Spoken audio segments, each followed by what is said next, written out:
Et alors, justement, le Baudet du Poitou a longtemps servi à la production de mules poitevines en croisement avec une autre race typiquement locale de Poitou-Charentes, le trait poitevin mulassier. Alors ici, nous avons une magnifique mule poitevine. Elle s'appelle Rayatea. Elle vous appartient, Georges. Elle est exceptionnellement belle et calme, cette mule. Voilà, tout à fait, oui. C'est une mule de grand gabarit, c'est vrai. Bon, mais elle est très calme puisque c'est quand même une mule qui est habituée à faire des manifestations, à travailler.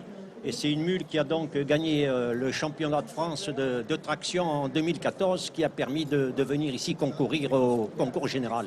Et alors, ce qui est assez exceptionnel cette année au Salon de l'Agriculture, c'est que les mules, et c'est la première fois que ça va se passer sur le salon, elles vont concourir dans un concours de traction avec des chevaux de trait.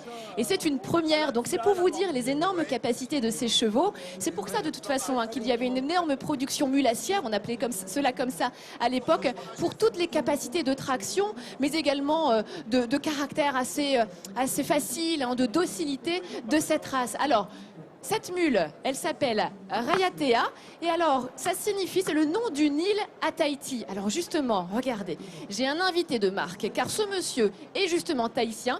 Il vient de l'île Rayatea et il a gagné au concours général du salon agricole le prix, la médaille d'or de la meilleure vanille qui vient de l'île Rayatea. Alors il fallait forcément que je les fasse se rencontrer, la mule Rayatea avec un Tahitien qui vient de cette île et qui a gagné cette médaille d'or. Bravo messieurs en tout cas, et puis voilà, félicitations à cette belle île de Tahiti. Bravo, coup de chapeau à Tahiti, on l'avait dit, hein, évidemment, il y a les régions représentées ici, toutes les régions françaises, et également, parfois, vous voyez, les Tahitiens arrivent ici et sont primés, c'est une bonne chose, oui Vincent. Et puis la vanille de Tahiti, c'est vraiment une vanille de gourmet.